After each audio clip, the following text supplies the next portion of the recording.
Welcome back into a brand new episode of Tribal Council Chat. As always, we're your hosts. My name is Bruce Heller, And my name's Brett Burnell. and we're in the same room for the first time ever on this show. This is awesome. Yeah, this has been awesome.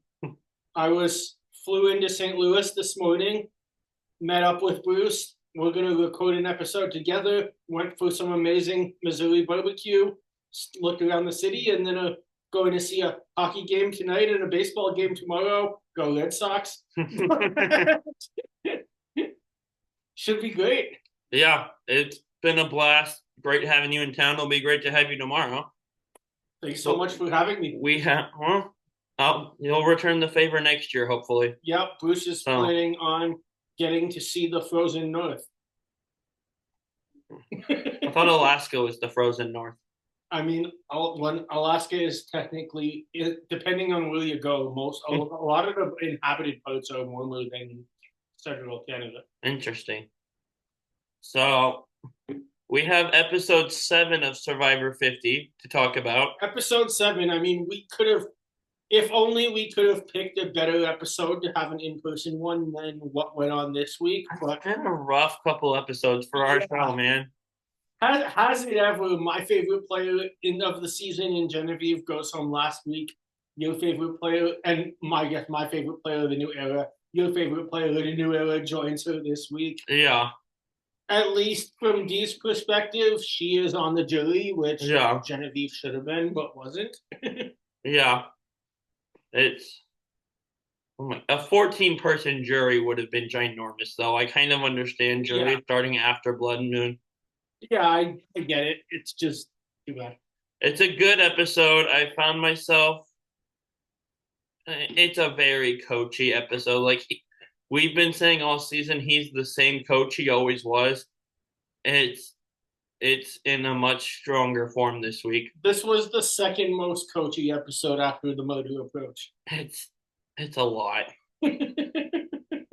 He was dancing at one point for some reason, just in the middle of camp as everyone's scrambling to get numbers. Aubrey dances with him for some reason.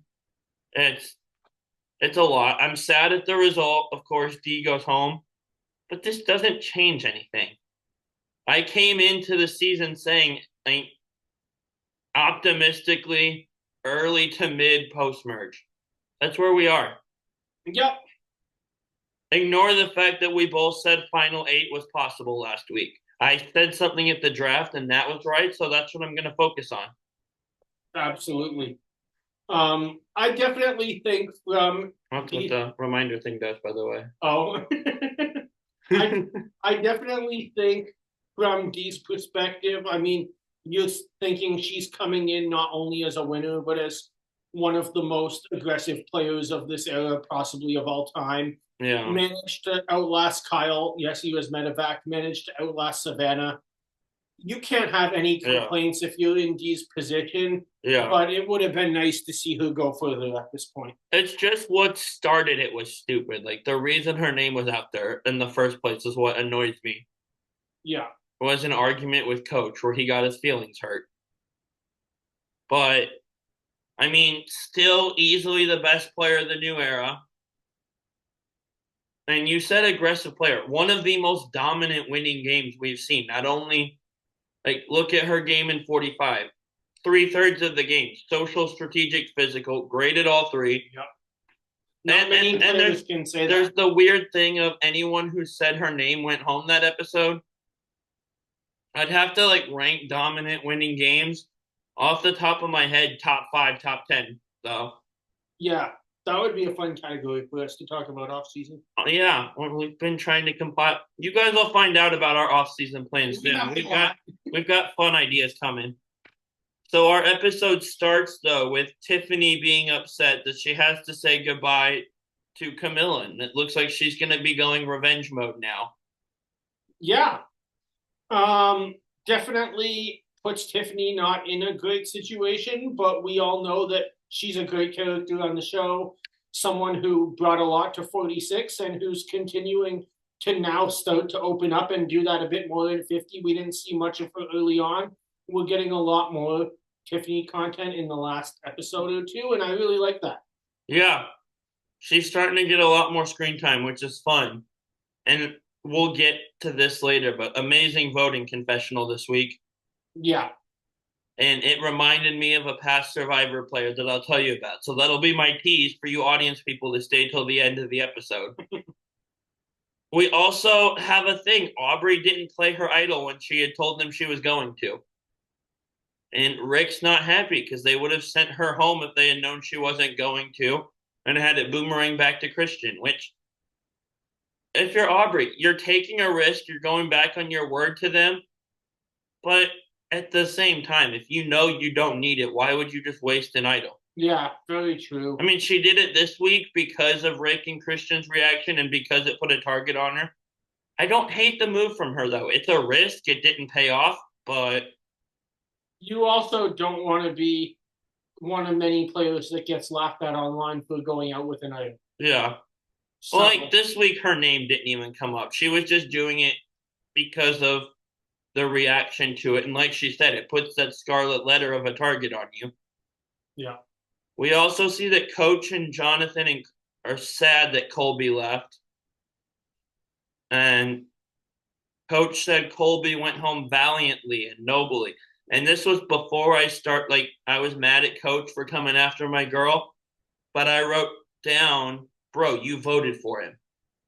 Like, you're so sad Colby went home. He was this noble, valiant warrior. You sent him home with your vote. That is right up Coach's alley, though. It was a unanimous vote. It wasn't just Coach, but, like, really, if you're this upset, you could have tried to turn it off. Well, it was him or you. But I'm just like, you voted for him. You don't get to be this sad. But also, this is going to be a lot of Coach, and he targeted my favorite player of the season and my favorite winner of 50 seasons. So I'm going to be salty towards him this week, guys. Just be prepared. And none of that has started yet. But another confessional, he says a line in the sand has now become a wall in the sand, and he's going to war. And I just wrote down, shut up. You're already at war. That's like the whole point of the game. Yeah, exactly. Uh-huh. But Coach always wants to think of himself as a lot in higher ways than everybody else does. Yeah, and I actually watched the episode with my mom, and I told her, like, I honestly don't mind. A lot of Survivor fans, especially online on Facebook and Twitter, complain about the honor and integrity thing, and they think it's boring and they don't like it. I don't mind it. Joe got pretty preachy about it on 48, and like every week was a bit much, but Joe backs it up. Yeah. Coach gets preachy about the honor and integrity and then doesn't actually do what he says. Like, that's it. He's so like playing with honor and never lying. Like, look up Coach's resume. He lies as much as anyone. Is it playing with honor to steal someone's key that they worked hard to get off of this? And Ozzy was too bitter about that. But Ozzy was way too bitter about that. But I'll defend Coach in that one. If Ozzy, I don't really want to defend either of them. I don't want to, but my take on it is, I think I've said this before, but if Ozzy got a verbal agreement from everybody playing and then Coach did that, it would be a betrayal. In contrast, Coach didn't say anything. Coach wasn't interested in the deal. He wanted to play the challenge as the challenge was originally designed, which is fair. Which is fine, but don't preach at me about playing it the honorable way and then take a key that someone else knocked off. That's not the honorable way. The honorable thing is to let the person have the key who earned it. Like, again, I don't mind the honor and integrity thing the way most people do. Joe backed it up on 48. He did what he said he was going to do every week. And it bored a lot of people. Coach preaches about it so much, and he just doesn't back it up. Backing it up in 50. Yeah. Coach doesn't back it up, though. Yeah. And he hasn't, he's been that way ever since Choking Teams. Yeah, so then we see Dee's upset to see Camilla went home, and it also shows her Jonathan flips. And this is where I was already kind of annoyed because he's just being very coachy, and I'm not a coach fan. His whole shtick gets old on me quickly. But he's laying in his hammock and he goes, D, I'm sad. Like, people are saying you don't trust me, and that makes me sad. I'm like, bro, you lied straight to her face about Emily last week. Exactly. Why would, and for some reason, Jonathan gets involved in this conversation. I Jonathan, I'm not as upset with. D blindsided him on the Charlie vote and left him out. Yeah. I kind of get it. But, like, D makes a comment to coach at some point, like, look around here. Everyone here has lied. And Jonathan feels the need to jump in for some reason. And that starts a whole argument. Yeah. Which, admittedly, she didn't handle the Jonathan conversation super well. Yeah, no, he didn't. At the same time, it's like if you're going to play the game the way it's designed to be played, just play. Don't worry about if somebody betrayed somebody. That's part of the show. Like, I get Jonathan being upset he was left out. I'd be upset too if I got, but I just don't know why he felt the need to jump in that moment. What's he trying to accomplish? What's the point? What's the objective there?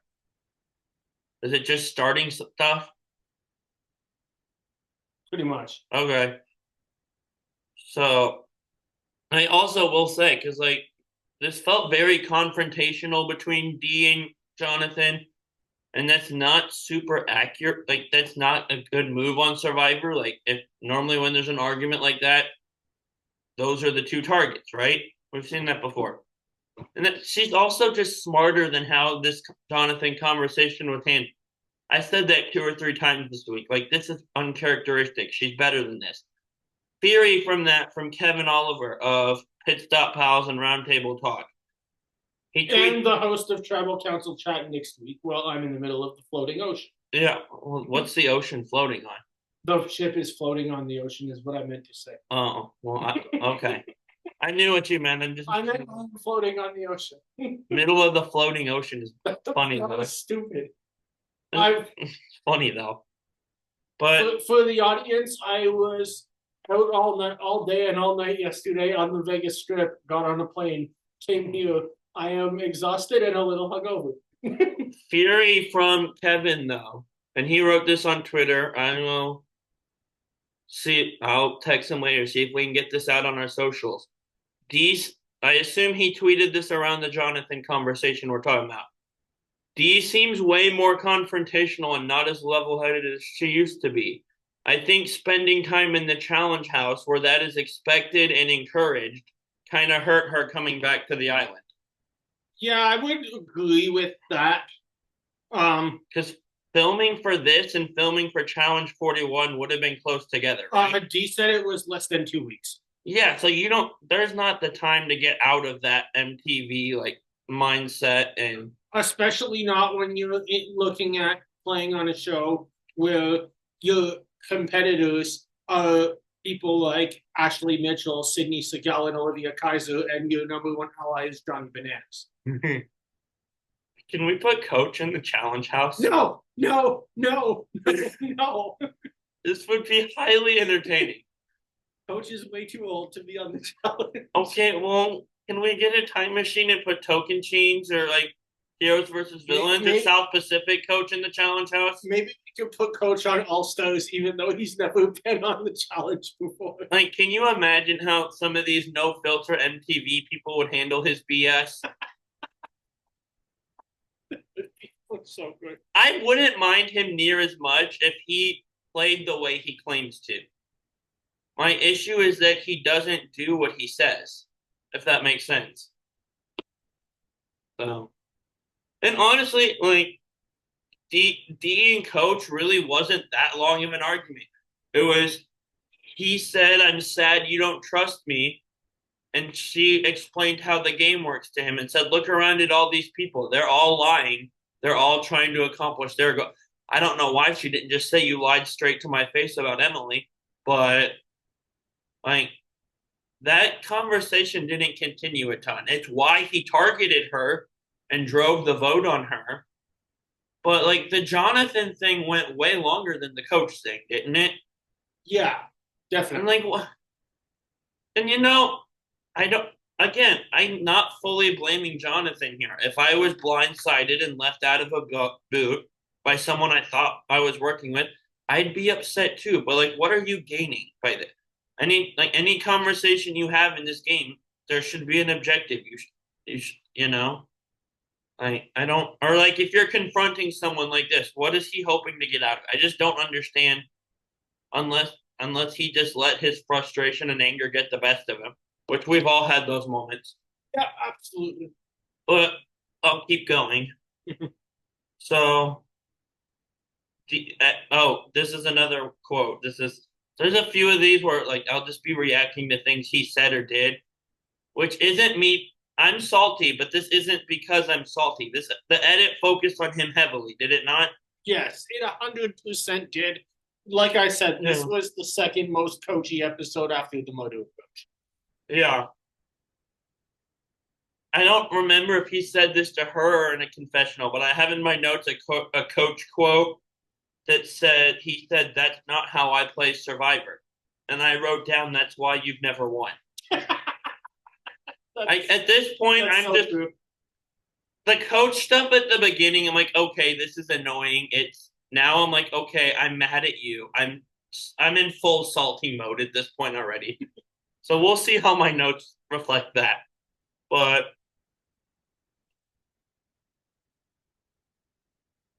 yeah, it's we also coach officially inducts Rizzo into the Four Horsemen. He does. Who is it? The Wizard of Oz Alliance. No, the Wizard of Oz is him and Suri and Ozzy. Yeah. Lizzo is in all sorts of alliances.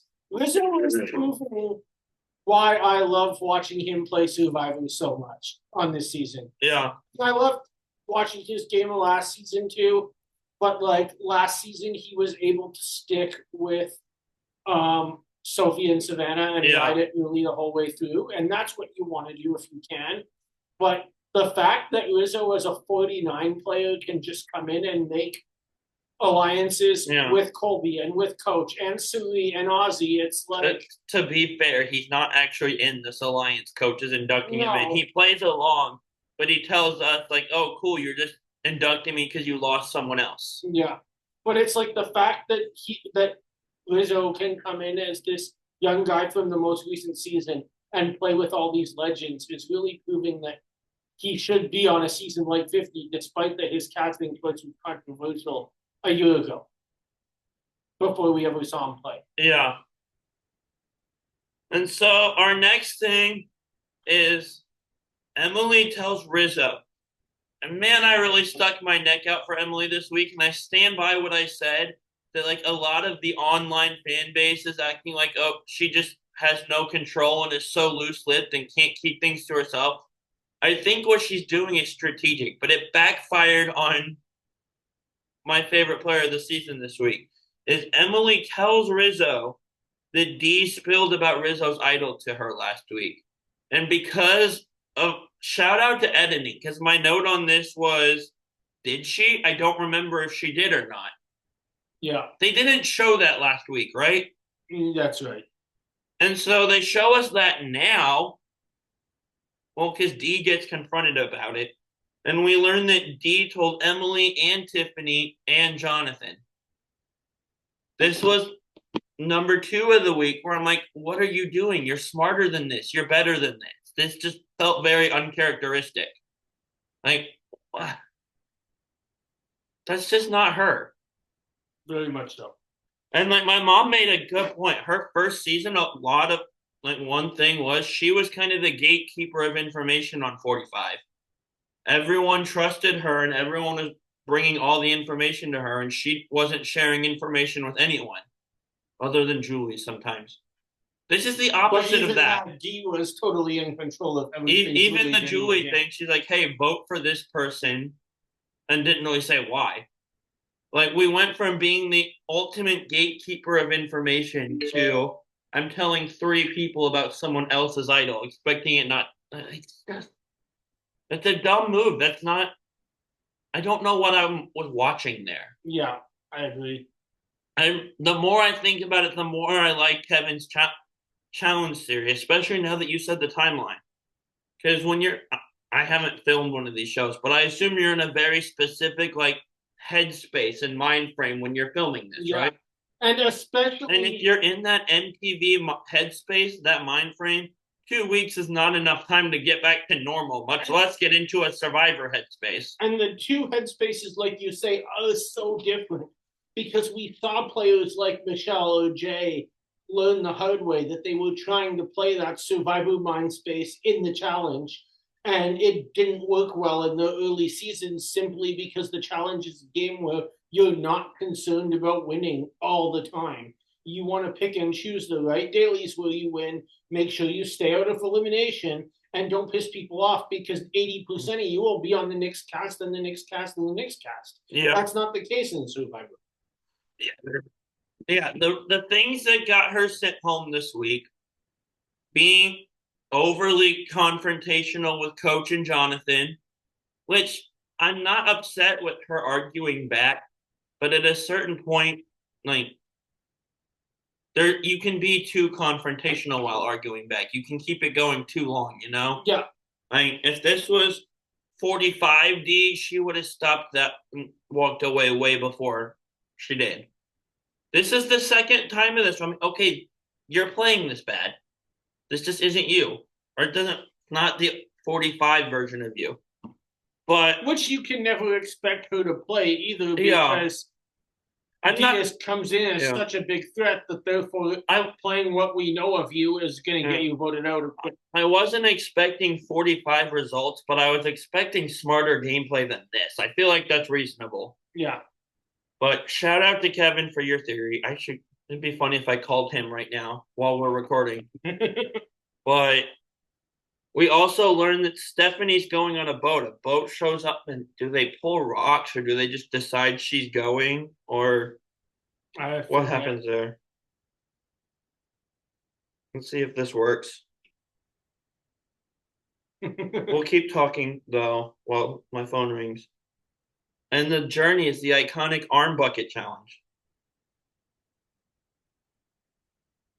Oh, we'll get to that in a second. Yes, the journey is the iconic arm bucket challenge, but this time you're doing it on your own and not competing against the whole game. Yeah. I love this challenge. It's an iconic classic challenge.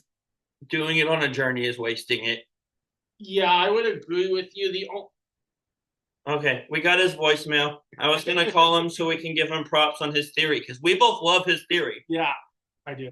But it was to an extent wasting it. I agree with you.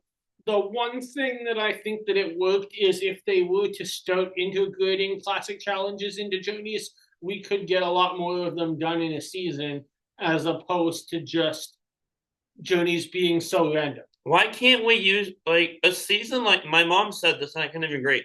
A landmark season like this, the immunity and reward challenge should all be these classic throwback challenges. Why are we doing the just stereotypical generic obstacle course followed by a puzzle? Yeah. Why aren't we having everyone with their arm up in the air? Why aren't we putting weight bags on people to carry and having them chase each other in an oval in the water? I saw a video of that challenge recently. From Cook Islands? I think it was Palau, the video I saw. They did it a few times. And I don't know if I'd call that one a classic or not. That may not qualify for this conversation. But, like, there are so many iconic, recognizable challenges. Why are we not using those for the immunities and rewards? Yeah, absolutely. Give me Last Gasp in this season. And I mean, we still have some time for that. It is an individual challenge. Last Gasp probably works best when there's like 9 or 10 people in the game. I'm holding out hope that we've seen it in the new era a couple times. Have we seen it since 43? Yes. Okay, because there was one other time. 43 kind of broke it a little bit and outlasted the tide. So You know when I want to see that challenge, though, right? Final immunity. Yes, you mentioned that. It's a logistical nightmare for production, but that's their job to figure out. That's not my job to figure out. But that challenge stresses people out, like not just players, but viewers from what I've seen online. So It certainly stresses my mom out watching it. She always talks about how much she hates it, and I'm like, I want to do that challenge. I'd be terrible at I kind of it's my favorite challenge, other than the like survey one. But because that one just causes funny scenes. Yes, does that ever? But like my favorite immunity challenge is Last Gasp. I want to compete in it because it's my favorite, but I don't know if I'd be good at it or not. I don't know what the best strategy is for that either. But the good thing with Stephanie on this journey, before I got sidetracked with iconic challenges, we get a heroes versus villains flashback to her shoulder getting popped out in the opening challenge of heroes versus villains. Yeah. And she can't use that shoulder. That's her dominant arm. Has to use her non-dominant arm. I had no idea watching that in Heroes vs. Villains that it had life-changing consequences post that. Yeah, I knew she popped it out, but all I knew was they popped it back in. I didn't know she had to get surgery after the game. Yeah. But like you said, there's only one of her. So she's competing against a water timer. That like when she lasts long enough, a bucket falls. Or vase, a pot. I don't know. It was made of clay, I think. And she wins it. And this is again where I wrote down, I hate that we're using this challenge as a journey. And she wins. And when she gets back, she tells everyone that if she kept up for 30 minutes, she kept her vote. And if it was an hour, she got an advantage. But all she did was keep her vote. But we know that there's a bit of a fabrication there. Well, yeah.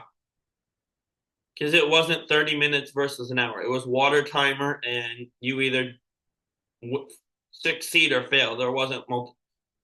Cherie can immediately figure out something's up, though. Yeah.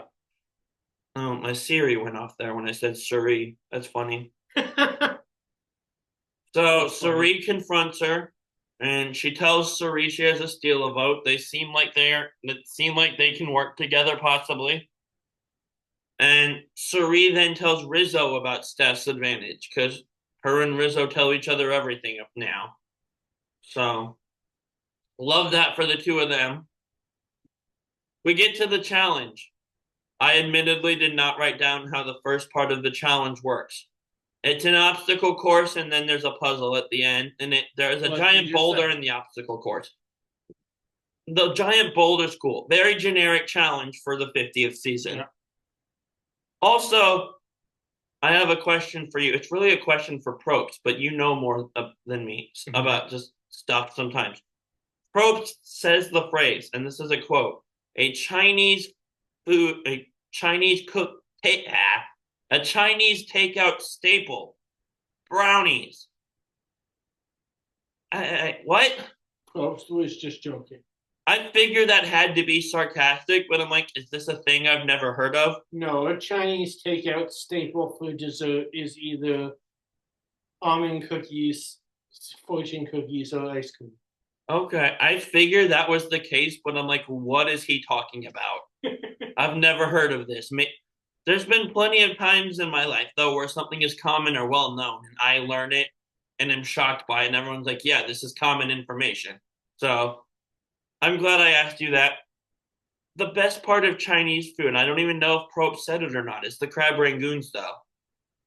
I've never had them. I could eat so many of those. And also, the winning group does not just get Chinese takeout and brownies, which always come with Chinese takeout. They get to compete in a second challenge for immunity, which actually is a well-known and many times repeated challenge. Yeah. And we'll get to that when we get there. And that one, I guess we're there now. I didn't write anything down from the first one. It's where you're on a beam and you're holding the thing above your head with a ball that's balancing a ball on it. Yeah. And the ball is like long, smallest. If you've watched it, you know. If you haven't watched it, turn the episode off. Go watch it and come listen to it. I can't even count off the top of my head how many times this challenge has been used. It's super common. It comes down to three, though. Dee and Ozzy and Joe, and like it's clear D is the target at this point. This is the only name we've heard. Yeah. And I'm thinking, oh my gosh, if she gets another immunity, this could turn the tides on the people coming for her. Absolutely. She's the first to drop of these three. Which was hard to watch. And then Joe and Ozzy, I thought it was going to be a super long showdown. Joe also drops not that long after D, I don't think. Yeah, exactly. Ozzy wins his 8th career individual immunity. Ozzy is making a push for Boston Rob's record. He won behind it. Yeah. He could catch it. He could catch it. This could be a bad season for Rob record book wise. Well, Rob could have came back out and chose not to. Coming into the season, he was the only one that had ever played 5 times. He had played more seasons than anyone else. This is Cerie's 5th season. This is Ozzy's 5th season. Rob doesn't hold the record. Well, I mean, he's still tied, but he's no longer the sole record holder for most seasons played. Let's not give Aubrey any ideas. You can count Island of the Idols and say he still appeared on the most seasons, but I feel like that shouldn't count. But now he might lose the individual immunity record also. Yeah. And like, what a bad season for Rob this could be by not even playing on it. That's wild. It is wild, but I mean, Probst has said many times that he offered Rob a spot on this season. I don't blame Rob, though. Like, so he came back for 40, and I mean, he had a target immediately and went home. They'd have gone for him immediately. Yeah, he doesn't have anything else to prove. At this point, just spend time at home with Amber and all the little mini Amber clones they have. I love when Survivor players post pictures of their kids and their families. Every time Rob posts pictures of his kids, my thought is, good Lord, they look like their mother. Do they ever? It's kind of freaky in a good way. Like, Amber's got strong genes, apparently. Have you realized that the oldest in their family is about to turn of age to apply for Survivor? No, I saw him post something about driving with one of them, I think. But no, I love Rob's fan. I get why Rob didn't come out completely. But for a player not here, this is not a season that's helping him records-wise. Yeah. Now, there's a chance Ozzy doesn't get 2 more, may not even get 1 more. Who knows? If Ozzy loses the next one, he's probably a big target. Yeah. He's going to get more water. So, that's pretty much it from the challenge. We go back to camp and we have our reward. We have our Chinese takeout. We have Chinese staple brownies. Very glad I was right and that he was sarcastic about that and I wasn't actually missing some obvious information. I was laughing great as Jeff said it. Yeah, I had a strong assumption that was it, but in the back of my head, I'm like, I've been dumb about this stuff before. But also, I love that the food reward is back at camp and not at the sanctuary where good things happen. And you're used to me saying it the full way, but you can actually look at my notes now. I write the full thing out whenever I reference it. That's funny. So, Tiffany says in a confessional, and I don't know if I'm biased because she's talking about my favorite player here, but I agree with her. It's stupid to vote out D as a first juror. A winner provides a huge shield. Yep, absolutely. And I agree with that. She says this vote is being driven by the egos of Coach and Jonathan. Well, pretty much, yeah. They got their feelings hurt. Tiffany said it perfect. Jonathan, I'm not even upset with Jonathan or like salty at him. He was super confrontational. But he got blindsided on that Charlie vote. He thought Dee and Camilla were working with him. I'd be upset too. Coach being upset that she doesn't trust him when he lied to her face about Emily last week. I don't know. But those two are driving this. And this started with Coach being upset that someone doesn't trust him. So I'm salty with him. We have Aubrey realizing the target that her idol stunt put on her. And we talked about this a little bit. That wasn't a bad move from her, but this is the risk you take. When you make it work, when you say you're going to play it and then you don't, I get it. But now you're a target and now Rick is questioning whether to trust you. I still don't think that was a bad move by her to not play it though. Yeah, I agree. It backfired. It was a risk. It didn't pay off. But like I see the logic. Yeah, you definitely want to, if you have an idol and everybody knows about an idol, you want Yeah. to be cautious about it and be willing to play it as opposed to get burned by it. If we had fire tokens, we could see her like auction it off to the highest bidder. And then, or would people embarrass the show by saying fire tokens barely did anything? I may be the only person in this camp. I kind of liked the fire I token. like the concept of it, just didn't pan out. It didn't affect the season very much, and like most of the way it affected the season came from Edge. But workshop it a little bit. Probst and his team are so smart. Like we can make fire tokens work well. But if we did have a position where Aubrey was going to auction off the idol, it would have been entertaining if she would have done it 72 hours earlier to see if Genevieve would actually try to bid for Aubrey's idol. Yeah. Here's an idea. Because, like, the people on Edge, they had these challenges to get coins. Yeah. And, like, they had their menu. Give that menu to the people in the game. Yeah. But, like, individual reward challenges, make tokens part of the reward. That's a good point. Like, if you win this, you get the reward. You get to bring people. But you also get a token or two. Yep. I think I just fixed fire tokens, guys. I agree. More needs to be done. Like, making it a reward won't, and making them more. I just don't think there was enough of them to make a difference. Giving everyone one, and then the people in the game not having a way to earn more. Yeah. What's that going to do? That's it. Put more of them in the game. We fixed fire tokens, but they're never coming back, unfortunately. I'm more than inclined to agree with you. Unconfirmed, but strong suspicion. Getting back into the recap, Coach says he feels brilliant that the old Dragon Slayer is back now. And I wrote down, you've been the same person all season that you always are. What does he mean the old Dragon Slayer is back now? What have we been watching the first 6 episodes from him? I don't know. I didn't write it down in my notes, but like he was. Do you see the clip of him like dancing around camp? Yes. Dancing around camp while everyone is scrambling to get numbers is fantastic. It is. As salty as I am with him, and like so over him this episode, that was fantastic.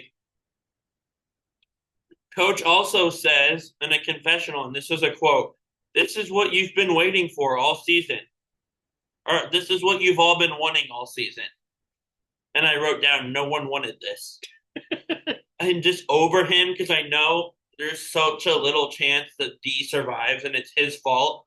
And it's him being hypocritical that got her sent home.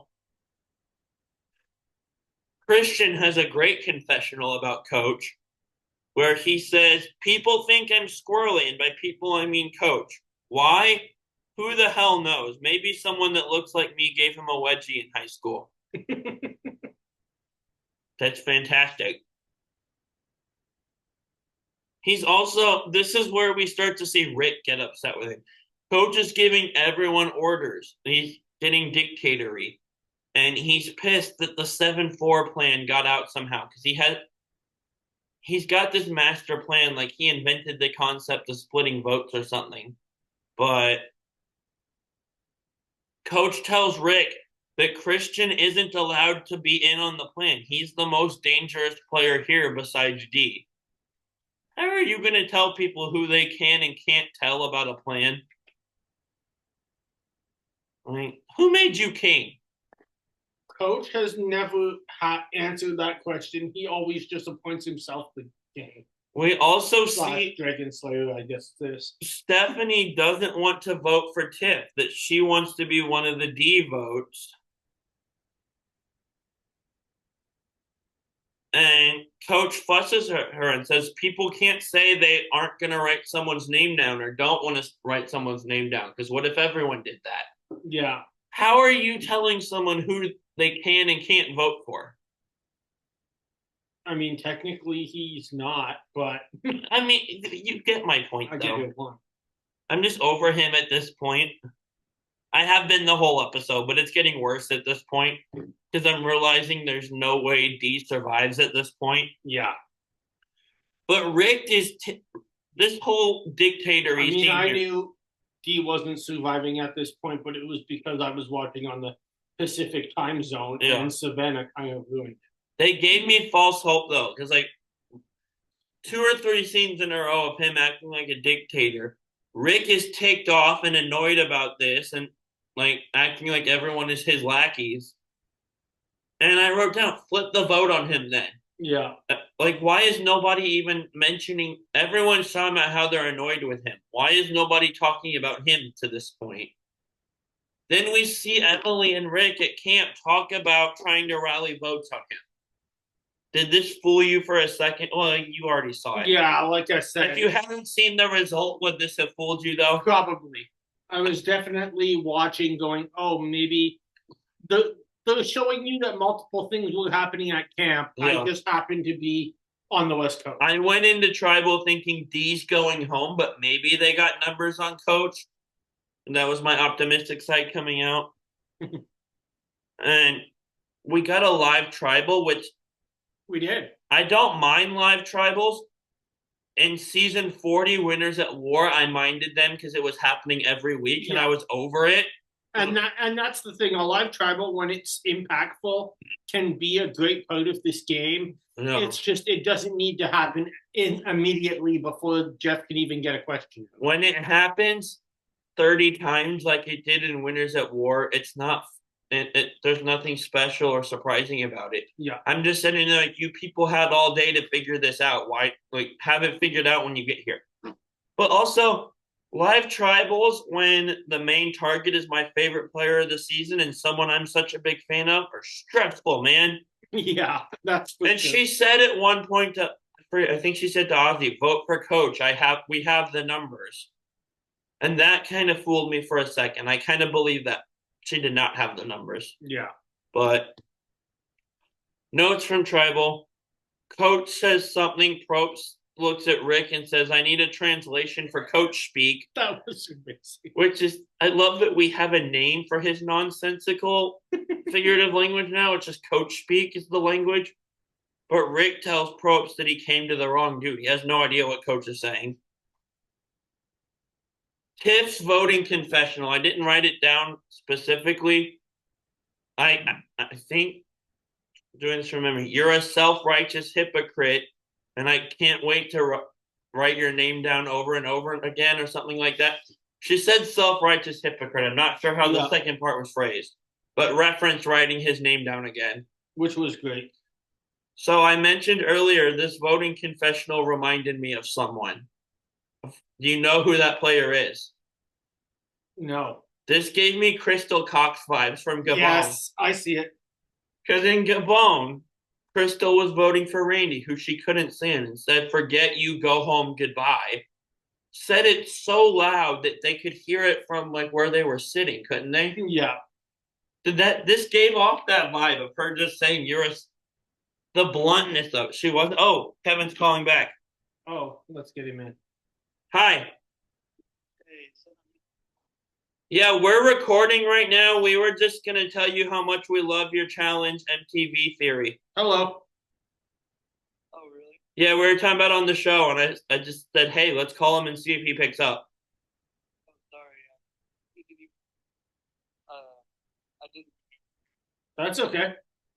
But yeah, and especially because we realized, Brett helped me realize, between the ending of her filming 41 and filming 50 was like 2 weeks.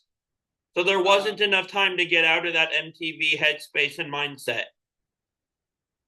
And that makes you feel better because it puts the blame on something else besides.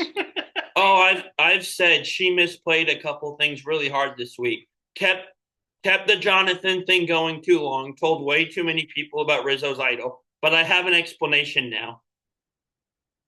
There you go. But like the challenge and like MTV, you're in a very specific mind frame and headspace when you're doing that. Like 2 weeks isn't even enough time to get back to a normal headspace, much less into a Survivor one.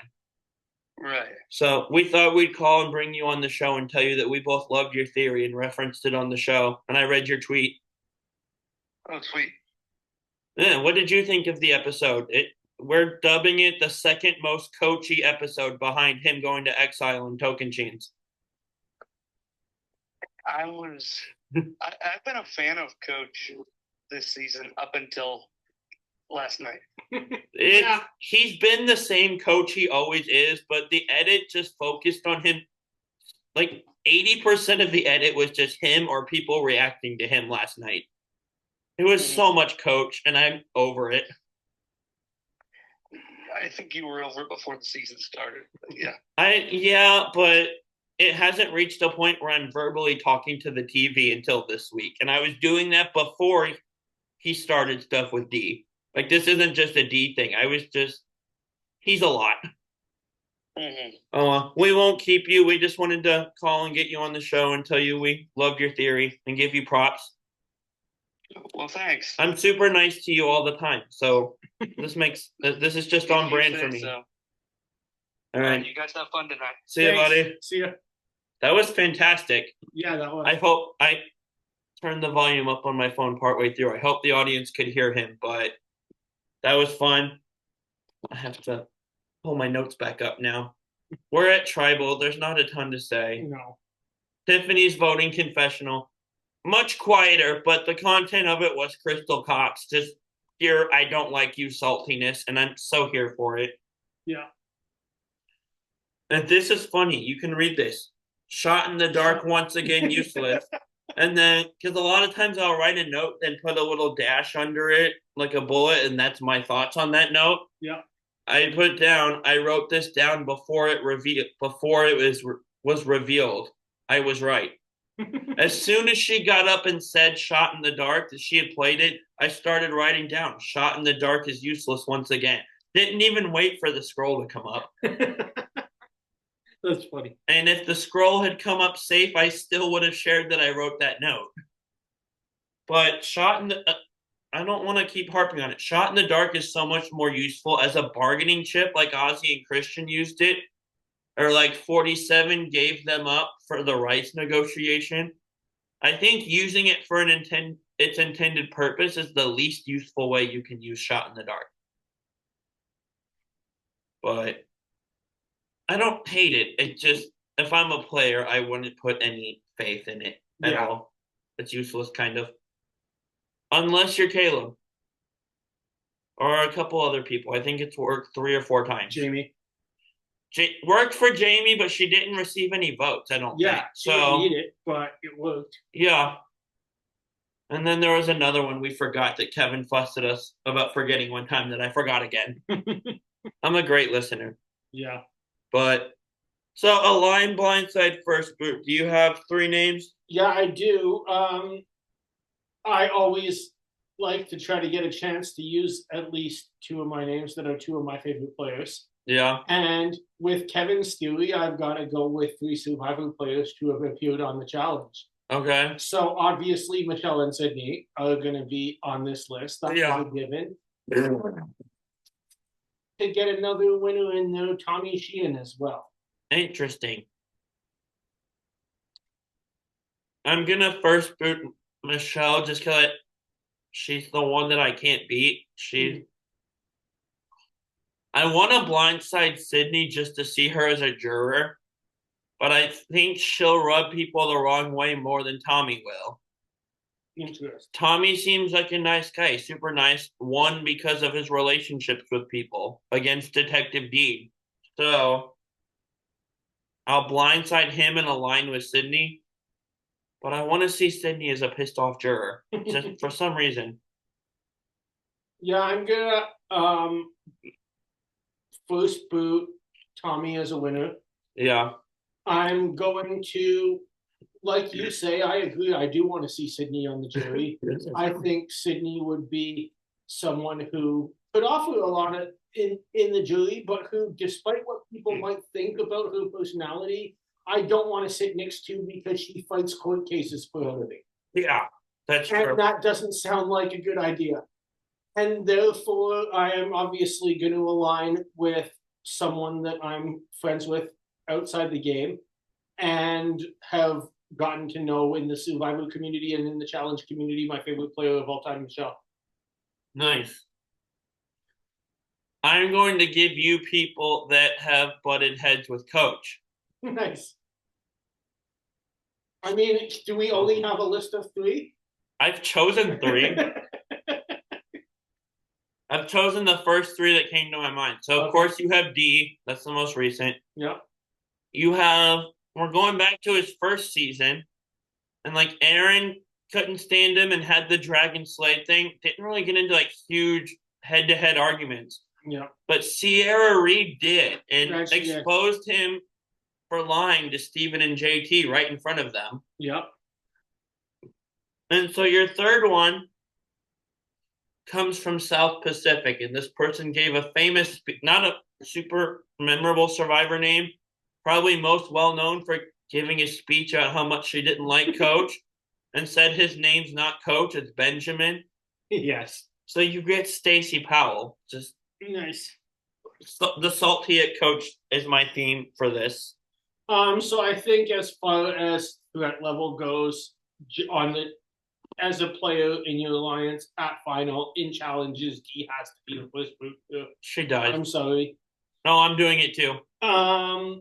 That is going to lead me, I think, to align with Sierra. I just know more of her game. She went further in her game. Yeah. And blindside Stacey, I don't know what we'll get, so it's kind of a random chance. I'm the same. Stacey's a wild card, and also Sierra rubs people the wrong way. I can beat her in a jury. Yeah. Especially if the jury is token chains players. Right. So I will say Tyson going home before her that season is really satisfying because she butted heads with him too. So I like Tyson on his next seasons. I don't really like him a ton on token chains. Yeah. Mostly because he's aligned with Coach and gets kind of that way. Yeah. He's great on Blood versus Water. He gets better each time. He gets more likable every time he comes back. Absolutely. So, with that being said, check out all the other Reality Realm stuff, Pit Stop Pals, Roundtable Talk. And with that being said, grab your torches and head back to camp. Bye, everyone.